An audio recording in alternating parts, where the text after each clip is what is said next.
Meus irmãos, nós começamos na quinta-feira passada uma série de estudos sobre as últimas coisas, que também, em uma palavra, significa e pode ser dita da mesma forma, porque assim o é na teologia sistemática, né? Que é escatologia, o estudo das últimas coisas. E aí, quinta-feira passada, nós demos início, fizemos uma pequena introdução para poder apresentar aos irmãos duas divisões que há nesse assunto, sobre as últimas coisas, ou escatologia.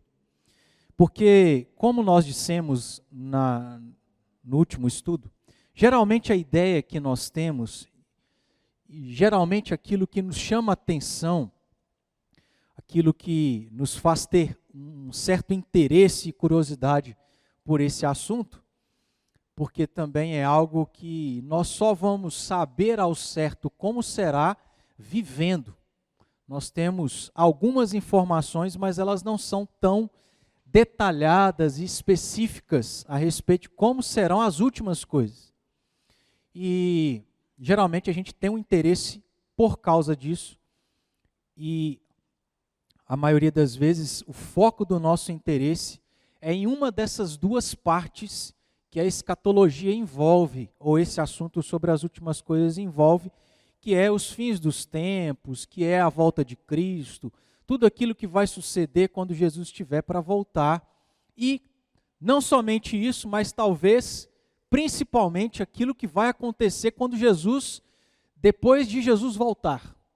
Como será o novo céus, como será a nova terra. A gente fica, às vezes, viajando, né? Imaginando como será, e isso vai trazendo alegria ao nosso coração, desejo de que Jesus volte logo, para que a gente possa se encontrar nesse lugar, visto que cada vez que o tempo passa, parece que a coisa está pior. Por mais que por um lado as coisas evoluam, por mais que por um lado a gente tenha uma vida melhor do que os nossos pais, porque antes tudo era mais difícil, hoje tudo é mais fácil, parece que está piorando, né? Parece que a coisa está se tornando difícil para viver, inclusive é o que muitos casais usam de argumento para não ter filhos, né? Como que eu vou ter filho? Vou ter filho para viver nesse mundo que só está pior, e a Bíblia inclusive fala que só vai piorar, né?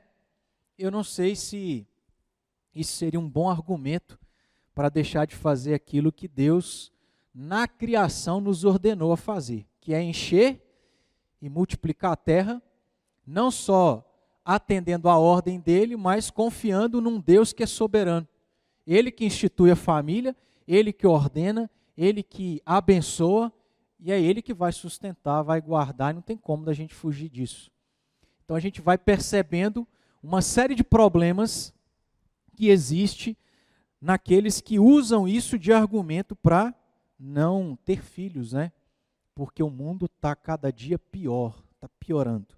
Mas eu estou dizendo isso para a gente só relembrar para os irmãos que estiveram aqui, os que não estiveram, só terem ciência de uma maneira bem breve, porque nós não vamos voltar nisso. Está lá no YouTube, depois os irmãos podem acessar. Ainda não, o nosso irmão está bem atarefado, ele tem vários cargos aqui na igreja, então vamos ter paciência com ele, mas depois vai estar lá. Eu havia dito que são duas partes, escatologia é subdividida em duas partes. A primeira delas, que foi o assunto que nem sempre a gente se atenta e tem interesse, que é o que nós tratamos na última semana, que é sobre aquilo que diz respeito às coisas, ou que se refere à morte e o que vai acontecer após a nossa morte. Lembram dos irmãos que vieram? Nós tratamos aqui que a vida, nós só temos vida porque duas coisas estão juntas, que é o elemento físico e o elemento Qual outro elemento? Somos constituídos de dois elementos, se lembram? Material e, que é oposto, espiritual.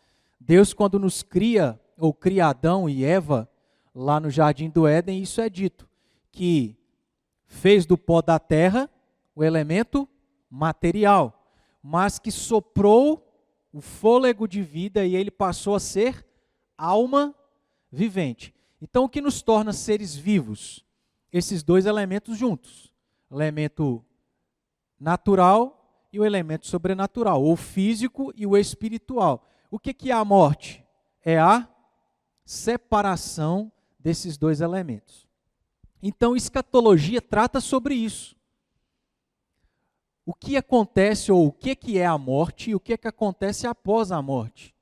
E talvez essa primeira parte, o que é a morte, alguns irmãos, algumas pessoas não tenham tanto conhecimento sobre o que era, mas é uma coisa muito tranquila e fácil da gente entender. A segunda parte, que é o que acontece após a morte, nós como crentes não temos muita dificuldade para entender isso. Ainda que tenham posições diferentes. Mas biblicamente, a gente fez isso meio que também de uma maneira resumida na última semana, a Bíblia apresenta para nós aquilo que a gente deve entender. Morreu, esses dois elementos foram separados, um deles vai para onde? Para a terra, lembra? Do pó para o pó. Então, para todos, o corpo vai para o pó, volta para a terra. Mas nem para todos o destino do elemento espiritual é o mesmo, certo? E é isso aí que a gente crê. Imediatamente após a morte, o elemento espiritual ou vai se encontrar com Deus na eternidade, ou vai se encontrar, não é que é assim, mas só para brincar aqui, ou vai se encontrar com o diabo no inferno. Isso a gente entende, isso nós cremos porque é bíblico. Nós não cremos no estado de sono da alma, ou seja, morreu, a alma está em um estado de sono, inconsciente. Ela está dormindo, ela não sabe o que está acontecendo, ela só vai ser despertada quando Jesus voltar. Nós não cremos nisso porque vimos biblicamente que não é isso que ela nos ensina, a Bíblia. E também não cremos que a aniquilação da alma, ou seja, morreu, o que acontece? O que significa isso aqui? Acabou. Não existe mais nada. Biblicamente a gente sabe disso, que morreu não acabou. É só o início daquilo que nunca mais vai acabar. Eternidade, seja de gozo, seja de alegria com Deus, seja de condenação, tristeza, dor, choro, eternamente. Isso que nós tratamos. E aí eu só estou recapitulando aqui para os irmãos lembrarem, ou aqueles que não estiveram, poder aí estarem cientes sobre isso. A segunda parte, então, do que diz respeito às últimas coisas, ou à escatologia, é aquilo que diz respeito a uma questão mais geral, né? Não diz respeito tanto à morte, nem o que vai acontecer após a morte, mas as últimas coisas no sentido geral de tudo aquilo que existe, não só da sua vida e o destino eterno da sua alma ou espírito, que são as mesmas coisas, mas ao que vai acontecer quando tudo isso que foi criado, esta realidade, chegar ao fim, e o que vai acontecer após este fim. É sobre isso que a gente vai tratar e investir um pouco mais de tempo, porque na primeira parte a gente gastou só um estudo. Agora essa segunda parte demandará muito mais outros estudos, porque nós vamos observar um texto a princípio, ou só mencionando lá no final do estudo, um texto do Novo Testamento, dito por Jesus. Depois, em conexão a ele, alguns textos do Antigo Testamento, e aí a gente vai tratando sobre outras passagens ao longo da palavra de Deus para a gente entender sobre isso, até a gente chegar lá em Apocalipse, se for o caso, para a gente poder também estudar o livro de Apocalipse, que será um desafio, e se não me engano os irmãos já até tiveram o privilégio de estudarem aqui com o pastor Terrão sobre isso. Ficou claro então, meus irmãos, essa divisão? A escatologia, que significa as últimas coisas, corresponde a dois assuntos, subdivisões. Individual, sua vida, morte, destino eterno da sua alma, e também a tudo aquilo que foi criado. Então não se limita apenas a todas as coisas que foram criadas, mas a sua vida e tudo mais. E aí, rapidamente aqui, para a gente poder usar a nossa Bíblia, nós temos alguns textos, eu trouxe aqui poucos deles, há tantos outros, mas nós não precisamos aqui, como é que diz? Nós não precisamos esgotar todos os textos para a gente conferir isso, porque basta um para a gente saber que a Bíblia apresenta esse assunto para nós, ainda como eu disse, não de uma maneira profunda, detalhada. Isso aí para a gente saber é só ou passando pela morte ou esperando Jesus voltar, certo? Os dois únicos caminhos são esses. O que passa da Bíblia é conjectura, é coisa da sua cabeça e por aí vai. Vamos então lá para o Antigo Testamento, que é o único texto que a gente vai observar aí do Antigo Testamento, que é o profeta Isaías, capítulo 13.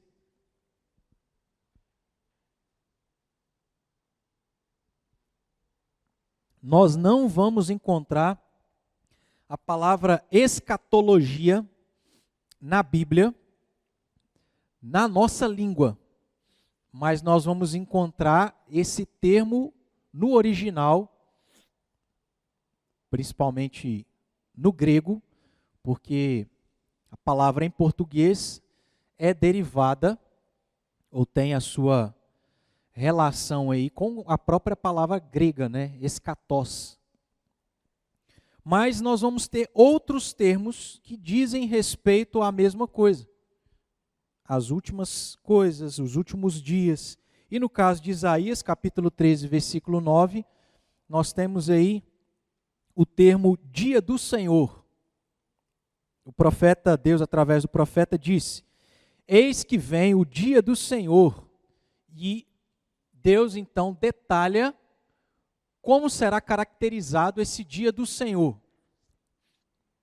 No contexto aqui, dia cruel, com ira e ardente furor, para converter a terra em assolação e dela destruir os pecadores. Agora vamos para o Novo Testamento. Aqui, irmãos, é só para a gente observar que as Escrituras se referem a esse assunto, escatologia, as últimas coisas, usando outros termos. 2 Pedro, capítulo de número 3, versículo 7. E aqui nós temos nesse texto, nesse versículo, um assunto que nós só vamos entrar mais detalhadamente nele quando a gente estiver assim, chegando ao final do estudo sobre escatologia. Porque aqui, se você prestar bem atenção, você vai observar que Pedro está detalhando algumas coisas a respeito de como será os últimos dias. Ele está dando uma certa especificação de como será, ainda que a gente possa interpretar e estudar isso aqui de uma maneira um pouco mais profunda do que significa. Ele diz, 2 Pedro 3,7, ora, os céus que agora existem e a terra, céus diz respeito àquilo que é o universo, fora daquilo que a gente consegue enxergar aqui. Terra, as coisas daqui da nossa realidade, vamos assim dizer. Então ele abarca todo o universo, céu, que está acima de nós, universo, galáxias, etc., e terra. Estas coisas, diz ele, pela mesma palavra, têm sido entesourados, ou seja, têm sido guardados para fogo, estando, mais uma vez uma palavra aí sinônima do sentido de entesourados, estando reservados para o dia do juízo e destruição dos homens ímpios. Nós não vamos aqui adentrar, como eu disse, no sentido daquilo que Pedro está falando, mas é só para aguçar aí a curiosidade dos irmãos, porque nós temos uma passagem que detalha um pouco mais a respeito de como será a destruição, entre aspas, tá? Daquilo que existe e foi criado. Entesourados para fogo, estando reservados para o dia do juízo e destruição dos homens ímpios. O que eu quero destacar é esse outro termo. Então, lá em Isaías, nós vimos dia do Senhor. Aqui nós vemos dia do juízo. E esse próprio termo já também especifica o que vai acontecer, que é um assunto que nós vamos chegar lá depois. Que é, quando Jesus estiver para voltar, o dia do Senhor também será um dia de... O quê? No termo aqui de Pedro, dia de... Juízo. Ou seja, haverá um tempo onde, quando Jesus voltar, todas as pessoas serão julgadas. Jesus, no seu ministério terreno, falou um pouco sobre isso. Lembra lá? De que uns vão estar à sua direita, outros à esquerda, que haverá o trigo, haverá o joio. Lembra lá da passagem? Então é sobre isso que tem relação aqui o que Pedro também está dizendo ao se referir aos últimos dias como o dia do juízo. É por isso que fala aí também no final, né? Destruição dos ímpios. 2 Pedro, mesmo capítulo, versículo 12.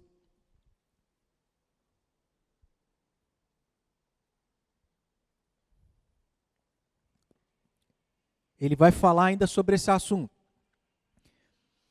Esperando e apressando a vinda do dia de Deus. Então, lá em Isaías, o termo é dia do Senhor.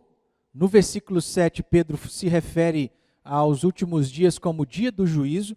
E agora ele usa um outro termo, dia de Deus, por causa do qual os céus incendiados serão desfeitos. Olha aqui as mesmas palavras sinônimas àquilo que a gente viu no versículo 7. Lembra lá? De entesourados para fogo. Agora ele usa o quê?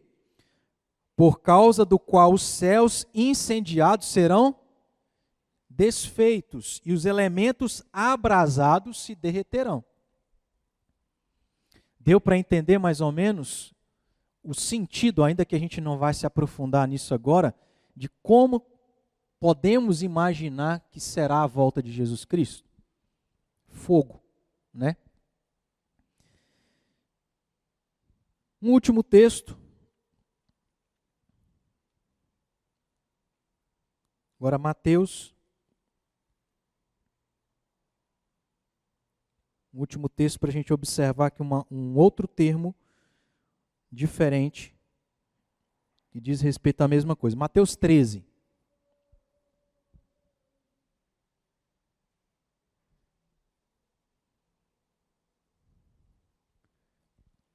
E esse texto provavelmente, num futuro aí, nós vamos trabalhar ele, porque também apresenta outros detalhes sobre os últimos dias, as últimas coisas.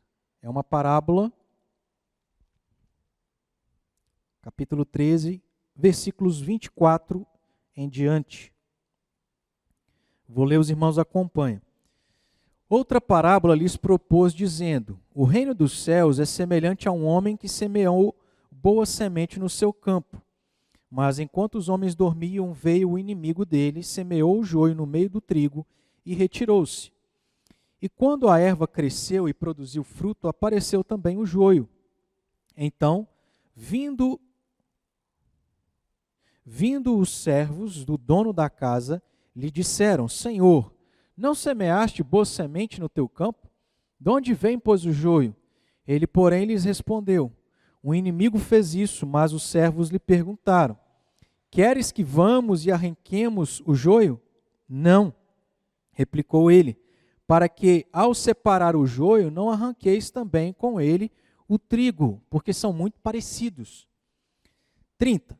Deixai-os crescer juntos até a colheita, e no tempo da colheita direi aos ceifeiros: ajuntai primeiro o joio, atai-o em feixes para ser queimado, mas o trigo recolhei-o no meu celeiro. Agora pula para o versículo 36. Jesus agora vai explicar o sentido figurado dessa parábola. Então, despedindo as multidões, foi Jesus para casa. E chegando-se a ele, os seus discípulos disseram: explica-nos a parábola do joio do campo. E ele respondeu: o que semeia a boa semente é o Filho do homem. O campo é o mundo. A boa semente são os filhos do reino. O joio são os filhos do maligno. O inimigo que o semeou é o diabo.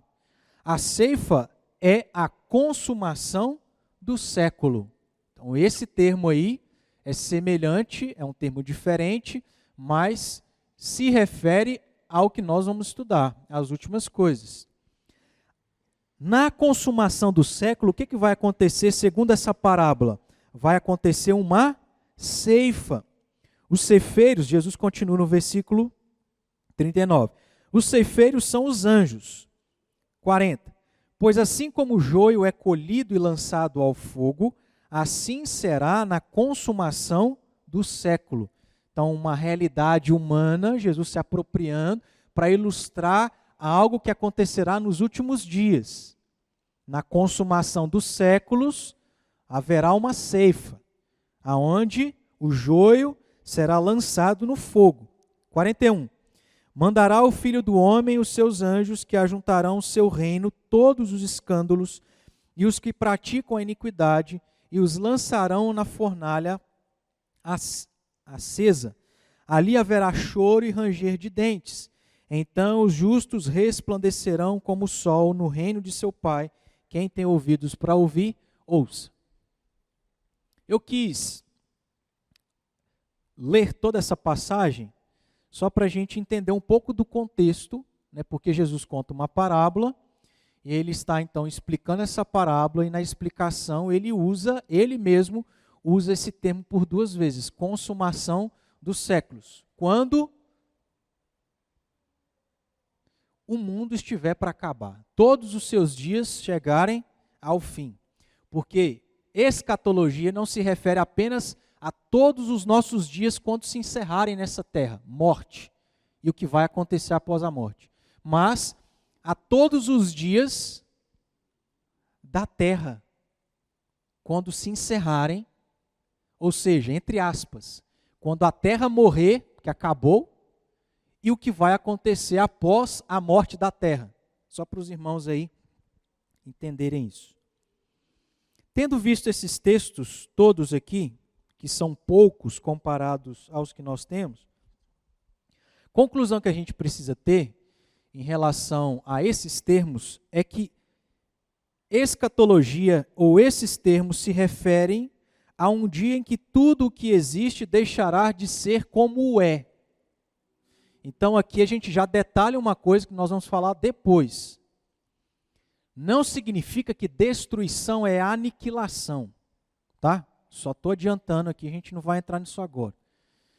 Às vezes a ideia que nós temos é que tudo que Deus criou, quando chegar ao fim, vai deixar de existir. Não no sentido literal, mas adiantando, a ideia é: Deus não destrói absolutamente nada daquilo que Ele cria, mas Ele transforma, Ele veste de uma nova roupa. Então, por aí já dá para a gente imaginar o que será a vida eterna com Deus. Então, eu estou adiantando para a gente observar que há esse detalhe aqui nos textos que nós tratamos, e principalmente naquele lá de Pedro. 2 Pedro, capítulo 3, versículos 7 e 12. Sobre fogo, sobre destruição, tem um pouco desse sentido. Irmãos, estou aqui falando, mas fiquem à vontade, para, se você tiver alguma dúvida, se precisar explicar novamente, se você quiser acrescentar alguma coisa, para a gente poder participar juntos, tá bom? Isso aqui é um estudo para a gente aprender juntos. E naquilo que eu souber, eu poder ajudar os irmãos. Por que nós estamos tendo essa conclusão de que escatologia, ou as últimas coisas, os últimos dias, se refere a tudo aquilo que existe deixará de ser como é? Para que a gente pense o seguinte: até que chegue esse dia, acontecerão algumas coisas antes. E estas coisas na Bíblia são chamadas de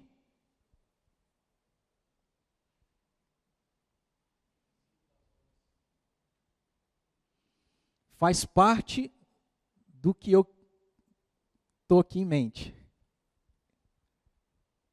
O que vai acontecer antes da volta de Jesus Cristo? Alguns? Isto. Faz parte da resposta. Sinais. O que é na Bíblia chamado de sinais. Algumas coisas vão antecipar a volta de Cristo, tudo que vai acontecer na volta de Cristo, no momento que Jesus voltar. Porque a volta de Cristo é como se fosse praticamente o último ato até que tudo seja transformado. Que aí é um outro ato após o encerramento de todas as coisas. A gente vai chegar lá, tá, irmãos? Para ficar mais claro, toda essa, vamos assim dizer, essa cronologia, todas essas coisas que seguirão uma determinada ordem, até a gente viver a realidade com Deus eternamente. Não só alma, tá? Mas corpo e alma. A gente chega lá também. A gente precisa ter paciência, que a gente tem que caminhar aos poucos. O que eu quero trabalhar com os irmãos, e isso será de uma maneira introdutória aqui agora, semana que vem a gente dá um passo adiante, é sobre então as coisas que vão acontecer antes do fim de tudo, ou que faz parte desse tempo que é chamado de fim. Uma coisa está assim, caminhando junto com a outra, pois não?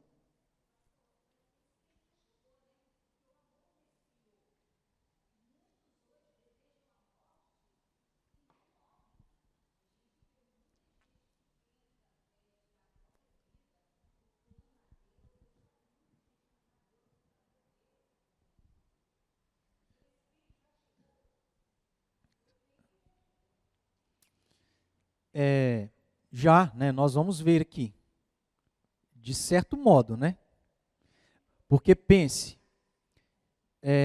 existem uma série de coisas que o próprio Jesus vai listar para nós do que vai acontecer.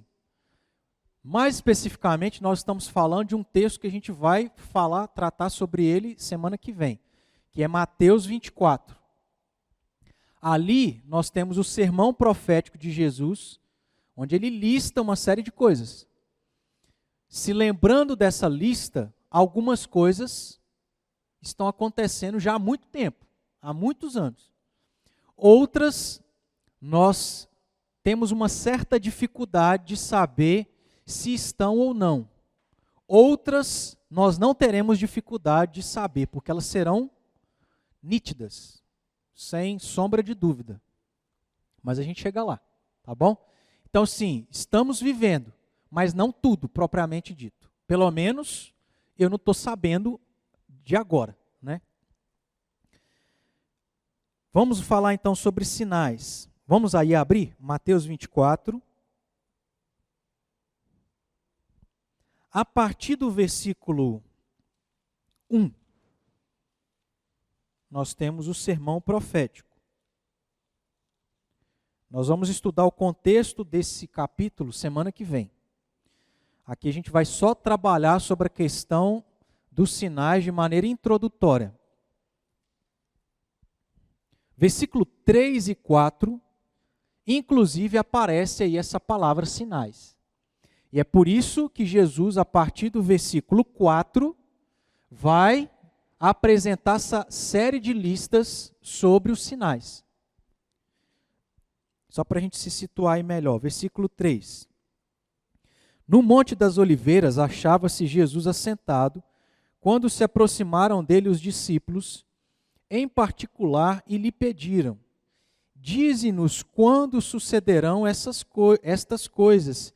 E olha aí, e que sinal haverá da tua vinda? O que será de sinal? Os discípulos estavam perguntando para Jesus, quando Jesus voltar uma segunda vez.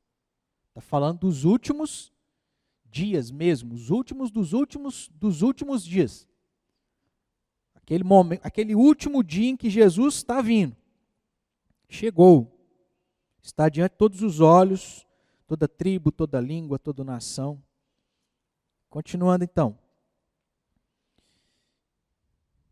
E que sinal haverá da tua vinda?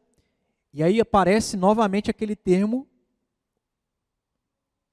que nós vimos aqui no capítulo 13, que Jesus utilizou. E que sinal haverá da tua vinda e da consumação do século? Aí, porque os discípulos questionam, e semana que vem a gente vai entender por que eles questionam, Jesus responde, versículo 4. E lhes respondeu: vede que ninguém vos engane. Aí, a partir do versículo 5 até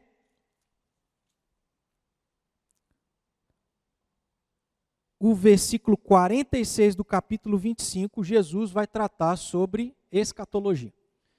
E aí a nossa pretensão é estudar o capítulo 24 e o capítulo 25 de Mateus. Capítulo 24 fala sobre os sinais, como está, por exemplo, aí, ó, versículo 3, o título, o princípio das dores. Versículo 15, a grande tribulação. Versículo 29, a vinda do Filho do Homem. E a partir do versículo 32 do capítulo 24, algumas parábolas que Jesus utiliza para ilustrar o que vai acontecer nos últimos dias. Tudo isso é pretensão nossa estudarmos. Só um detalhe, irmãos. Nós não vamos entrar nisso só para chamar sua atenção aí. Na metade do versículo 4, a primeira coisa que Jesus responde aos discípulos que queriam saber que sinais aconteceriam é o quê? Como que Jesus começa? Respondendo: vede que ninguém vos engane. Já uma coisa para você pensar. Haverão sinais. E relacionado a esses sinais, Jesus já alerta a nós, crentes: vede que ninguém vos engane. Lembra de uma passagem onde, me recordo se é o apóstolo Paulo, ou se é o próprio Jesus, que fala que o diabo tentará enganar até mesmo os próprios eleitos. Enganar, irmãos, não tem problema nenhum. Porque se você crê em Cristo Jesus, você está salvo, certo? Nós cremos, à luz das Escrituras, que uma vez salvo, salvo para sempre. Mas isso não significa que, mesmo crendo em Jesus Cristo, sendo salvo e não perdendo a minha salvação, eu não possa ser enganado. Isso não quer dizer, ser enganado não significa que você vai adorar o anticristo. Não necessariamente. Mas que você vai ser enganado. Como, por exemplo, nós somos enganados com pessoas que vivem conosco. Amigos, parentes, pessoas da nossa casa. As pessoas não conseguem nos enganar? E Jesus diz: vede, relacionado aos sinais, vede que ninguém vos engane. E eu pergunto, irmãos, hoje nós temos vivido dias onde, dentro da própria igreja, muito crente tem sido ou não tem sido enganado? De uma maneira muito fácil. são crentes genuínos, crentes verdadeiros, amam a Cristo, creem em Cristo Jesus, mas são imaturos. Porque olha só, quando Jesus fala, deixa eu ver se eu acho aqui, quando ele fala aí, a partir do versículo 15, por exemplo, em 16, então os que estiverem na Judéia fujam aos montes, quem tiver sobre o eirado não desça, quem tiver no campo não volte, ai das que estiverem grávidas. 20, orai para que a vossa fuga não se dê no inverno, nem no sábado. Depois a gente vai entender isso melhor. Mas são alertas. Para que serve um sinal na estrada? Para que serve um semáforo? Para te alertar de algo. Se você furar o vermelho, você vai correr um risco de sofrer um acidente. Então, sinais, já estou adiantando aqui uma parte que nós vamos tratar daqui a pouquinho. Os sinais servem para nos alertar, o povo de Deus. Não é para alertar no sentido de que, se eu não estiver preparado, Jesus voltar, eu vou para o inferno. Não, uma vez salvo para sempre. Mas no sentido de que eu mesmo sendo um crente que crê em Cristo Jesus, eu posso ser enganado. Se eu não estiver preparado, eu posso sofrer. Concorda ou não? É uma questão lógica. Eu tenho que estar preparado. Inclusive, é por isso que Jesus fala sobre os sinais. Para que nós estejamos cientes, estejamos alertas. E aí nós não vamos entrar no método da questão agora, do que é estar preparado, mas nós temos que estar preparados. Para tentar, sofrer o mínimo possível. Preparados para que saibamos discernir os sinais corretamente, para que não estejam acontecendo sinais por aí e a gente esteja pensando assim, o pastor Erickson acho que é o Messias, né? Messias. Fulano de tal, acho que é o Salvador do Brasil. Cuidado, irmãos, para que a gente não se engane. A gente está se estendendo nisso aqui, não é o objetivo. O que eu quero tratar sobre a questão dos sinais? Nós já passamos aqui do horário, irmãos, a gente está chegando ao final. Eu tenho, rapidamente aqui, vamos lá para Gênesis capítulo 9, versículos 16 e 17. Aqui é só para a gente entender o contexto do que sinal, ou do que os sinais significavam para o povo judeu, para o povo de Israel. Que isso vem lá de Gênesis. Deus, como Deus dos israelitas, era um Deus que usava sinais. E nós temos um deles, talvez o primeiro deles, em Gênesis 9, 16 e 17. Que sinal é esse aí? Esses dias nós tivemos. Qual é o sinal? O arco. O texto diz, o arco estará nas nuvens. Vê-lo-ei, Deus dizendo, e me lembrarei da aliança eterna entre Deus, eu, e todos os seres viventes. Uma aliança de graça comum, de certo modo. Porque essa aliança, essa promessa, não foi só para o povo de Deus. Qual promessa? De que Deus está dizendo aí, e todos os seres viventes de toda a carne que há sobre a terra. Na verdade, não é aqui. Mas a promessa de que ele nunca mais destruiria a terra com água. Mas a gente olha lá para 2 Pedro capítulo 3, versículos 7 e 12. Ele não prometeu que não destruiria a terra com fogo, né? Aí a gente vai ter que estudar, chegar lá para saber se é literal ou não. Talvez a gente não consiga chegar a uma conclusão de fato. Mas Deus diz aí no versículo 17, disse Deus a Noé, este é o sinal da aliança entre mim e toda a carne sobre a terra. Pula para Êxodo capítulo 3.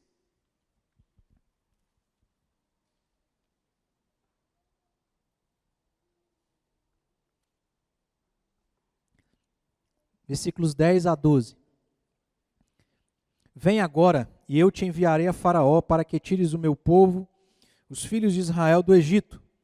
Então disse Moisés a Deus: quem sou eu para ir a Faraó e tirar do Egito os filhos de Israel?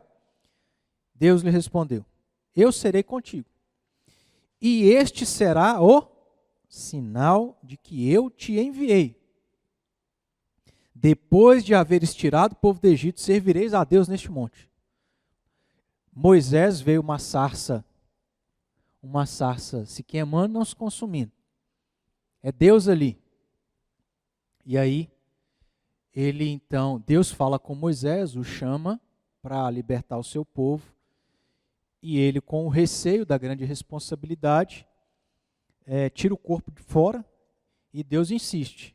E aí fala, olha, esse local que você está, você voltará para ele e ao voltar, isso será prova de que eu de fato estou falando a verdade, sou fiel nas minhas promessas, etc, etc. E aí a gente vai entendendo um pouco do que significa um sinal. Sinal é uma prova, é um testemunho, né, de que algo que foi dito era verdadeiro. Vamos para Deuteronômio 13, versículos 1 e 2.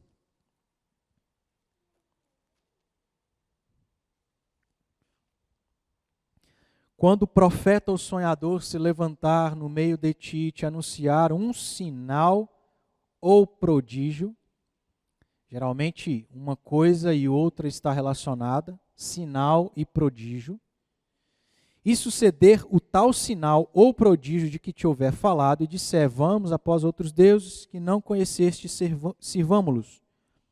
Mais um texto para mostrar que a questão do sinal fazia parte da cultura e do contexto do povo de Israel, do povo de Deus. Último texto, Juízes 6:17. Deuteronômio, Josué, Juízes. Ele respondeu, se agora achei mercê diante dos teus olhos, dá-me um sinal de que és tu, Senhor, que me falas. Lembra que eu havia dito que a ideia de sinal tem esse sentido? De provar que algo que está sendo dito, que está sendo que está acontecendo, de que está sendo profetizado, é verdade. E aqui é pedido a Deus um sinal de que aquilo que Deus estava falando, de fato era verdade. Conclusão é que esse é o contexto dos judeus, o contexto que eles estavam acostumados, de terem sinais a respeito das coisas. Deus sempre dava prova através de sinais de que Ele era o Deus verdadeiro, de que Ele estava com o seu povo, de que Ele libertaria o seu povo, de que Ele seria fiel em cumprir suas promessas, de que aquele povo iria para a terra prometida, etc, etc. Sinais, sinais, sinais, sinais, sinais. Antes de acontecer, então, o evento, Deus dava indicações, sinais de que tudo convergia para aquilo, que aquilo não demoraria, aconteceria. Deu para entender, irmãos? Isso aqui? Sinais? Mas a ideia é a gente observar que isso vem da cultura do povo de Israel, dos judeus. É por isso que, voltando para Mateus, capítulo 16, nos versículos 1 a 4, nós temos algo interessante aqui por parte dos líderes religiosos, os fariseus e saduceus, mais especificamente falando. Mateus 16, versículos 1 a 4.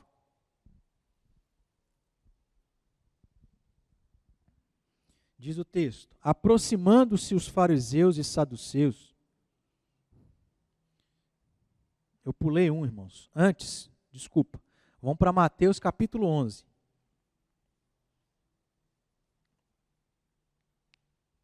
Mateus 11, 2 a 5. Jesus veio ao mundo. João Batista foi o seu precursor. Aí, João Batista vem, Jesus vem, João Batista é preso. E lá na prisão, ele ouve falar a respeito das obras de Jesus. Diz o versículo 2. Quando João ouviu no cárcere falar das obras de Cristo, mandou seus discípulos perguntar-lhe: És tu aquele que estava para vir, ou havemos de esperar outro? Qual é o contexto aqui? Os profetas do Antigo Testamento haviam profetizado para o povo de Israel que, apesar deles serem castigados por Deus e serem levados cativos, inclusive para a Babilônia, como a gente aprendeu estudando sobre o livro de Esdras, Deus levantaria um profeta, um Messias, para libertar o seu povo. Se lembram disso? Certo? Esse é o contexto. João está se lembrando disso. E quem está vendo The Chosen aí, isso estava assim na mente do povo o tempo todo. Quando é que vai vir? Quando é que vai vir? Quem que é? Sou eu? Porque eles foram cativos para a Babilônia, depois cativos pela Síria, depois cativos pelos romanos, e assim foi. Anos e anos cativos, esperando o libertador, o salvador, o Messias. E aí João diz então: és tu aquele, ele vê as obras, ouve falar a respeito das obras, dos feitos de Jesus, e pergunta: és tu que estavas para vir, o Messias verdadeiro, ou havemos de esperar outro? Ou não é, porque vai vir outro? Jesus respondendo disse-lhes: ide e anunciai a João o que estáis ouvindo e vendo. O que acontece? O que Jesus estava fazendo? Sinais, prodígios. Cegos veem, os coxos andam, os leprosos são purificados, os surdos ouvem, os mortos são ressuscitados, e aos pobres está sendo pregado o Evangelho. Então, ainda que isso não seja mencionado, é o que estava tanto na mente de João, como um judeu, quanto na mente de Jesus, como o próprio Messias. João ouve falar das obras. O que são as obras de Jesus? Sinais. Sinais mostrando que Jesus era o Messias. E aí, inclusive, é isso que Jesus fala para João. Ó, está acontecendo isso, aquilo outro, aquilo outro, aquilo mais outro. Olha os sinais que provam que eu sou o Messias. Por causa do contexto do povo de Israel, de viver em meio a sinais, isso continua existindo, até porque o próprio Deus havia dado a promessa. Um dia virá o Messias. E João quer ter confirmação se era isso mesmo. Estou sabendo que está acontecendo isso. Será que são sinais? Jesus fala, são. Agora nós vamos para Mateus 16. Por quê? João tem uma certa...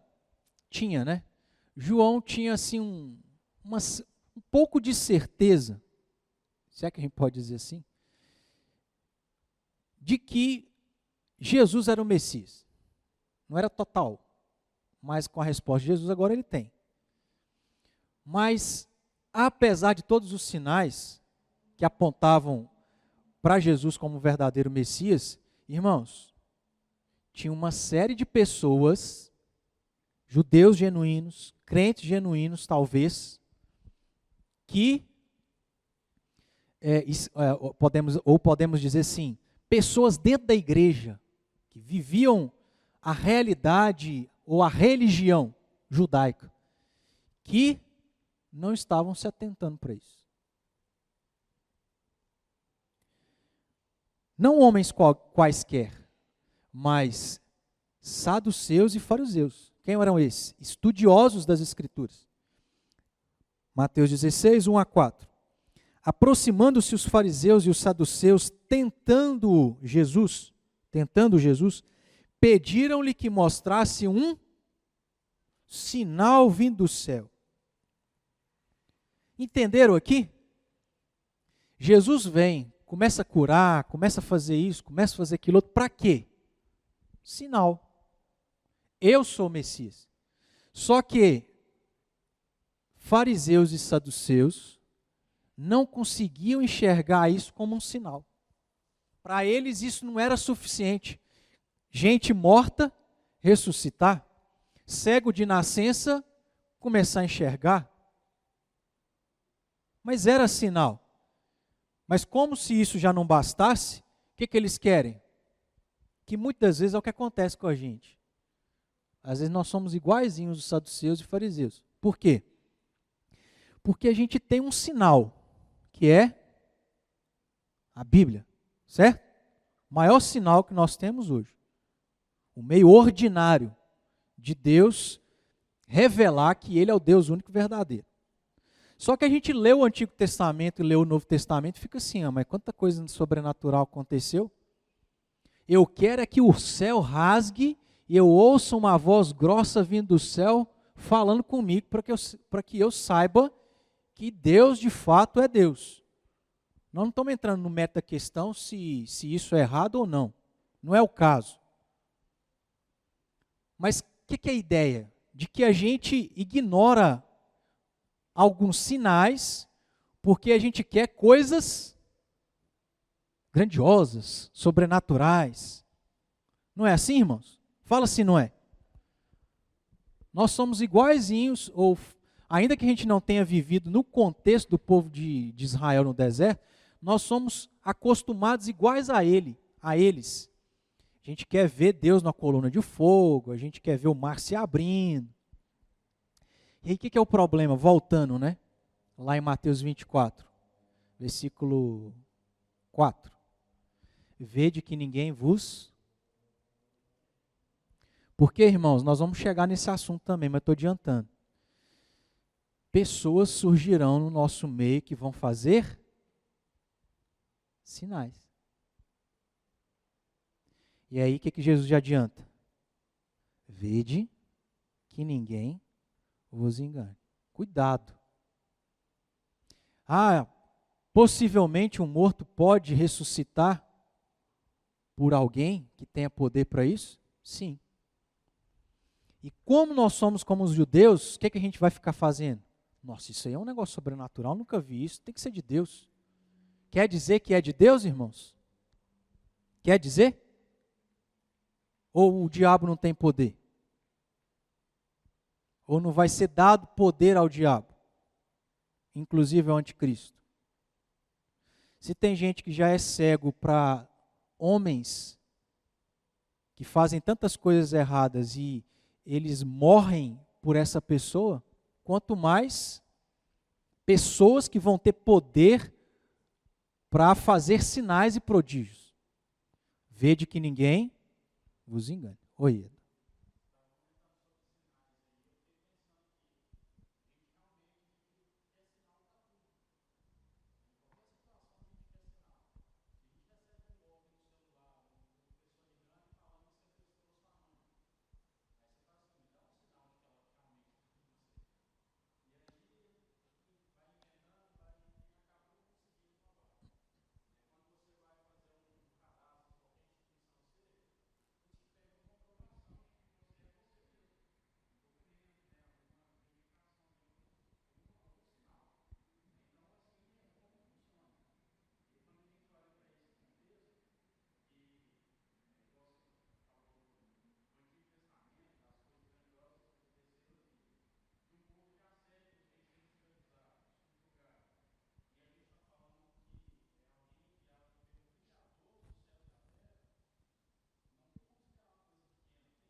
Sem conta. Exato. Não foi com pompa, né? Inclusive, irmãos, o Helder citou o contexto do povo de Israel, um povo que está carente, sensível. Quando você tem uma necessidade muito grande, qualquer coisa te surpreende, não é? Você está fragilizado para ceder aquilo. Então a gente volta. Vede que ninguém vos engane. Mas para a gente prosseguir aqui e encerrar. Voltando aí no texto. O contexto é esse. Se lembraram aí? Dos fariseus e saduceus, do porquê que eles pedem sinal a Jesus, certo? Não é suficiente, eles querem uma coisa poderosa. Mostra-nos um sinal vindo do céu, final do versículo 1. Versículo 2. Aí Jesus, porém, responde: chegada a tarde, dizeis, haverá bom tempo, porque o céu está avermelhado. E pela manhã, hoje haverá tempestade, porque o céu está de um vermelho sombrio.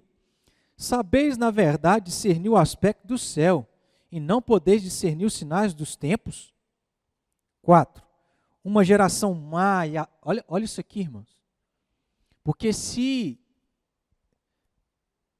nós estamos tendo a mesma atitude que esses saduceus e fariseus, o que Jesus se refere a eles se refere a nós. Que tipo de geração que nós estamos sendo? Má e adúltera. Por quê? Os sinais estão aí, ó. O sinal está aqui. E o que a gente fica esperando? Coisas sobrenaturais acontecerem. A gente precisa ser mais maduro, né? Jesus encerra no final do versículo 4. Nenhum sinal lhe será dado, senão de Jonas, e deixando-os, retirou-se.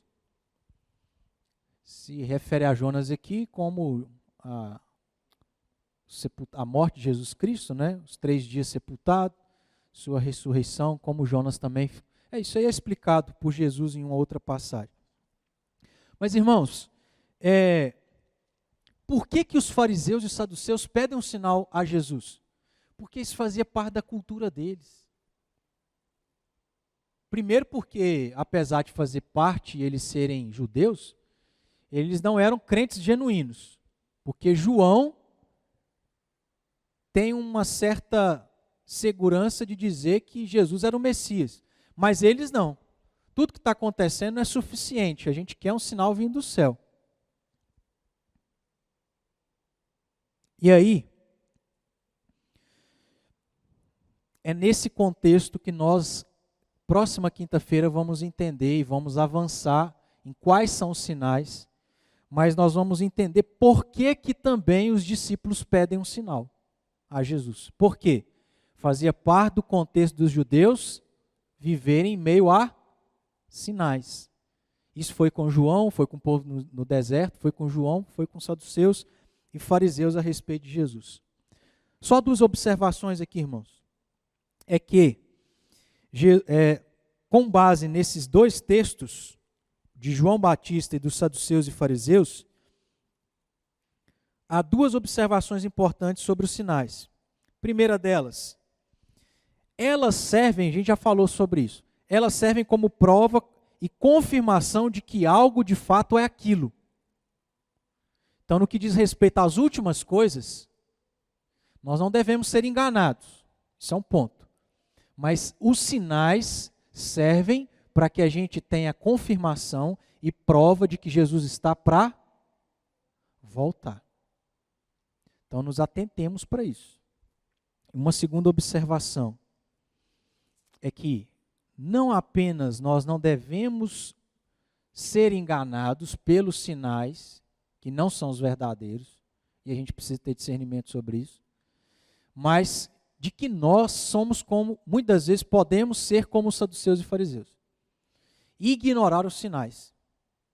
Seja o maior sinal, né, que é a Bíblia, num contexto diferente, seja sobre a volta de Cristo, de que está um monte de coisa acontecendo, e de que a gente está ignorando isso. Agora, tem um outro extremo, não quer dizer que tudo que está acontecendo também é sinal. Tem que ter discernimento em relação a isso aí. E a gente vai adquirindo um pouco esse discernimento ao estudar esses sinais que Jesus vai detalhar a partir do versículo 5 de Mateus 24. Ok? Alguma dúvida? Alguém quer comentar mais alguma coisa? Vamos nos colocar de pé para a gente encerrar. A gente passou um pouquinho do horário, mas como é um assunto de curiosidade, como é um assunto que a gente precisa ter tempo para entender corretamente, Às vezes a gente não vai conseguir tratar em meia hora, né? Meu esforço será para ser assim.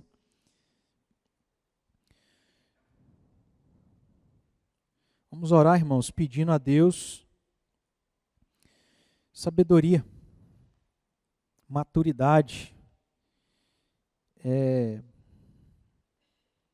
para que a gente não esteja ignorando, não esteja supervalorizando, para que a gente não seja pego despreparado, para que a gente não sofra sem necessidade, mas para que a gente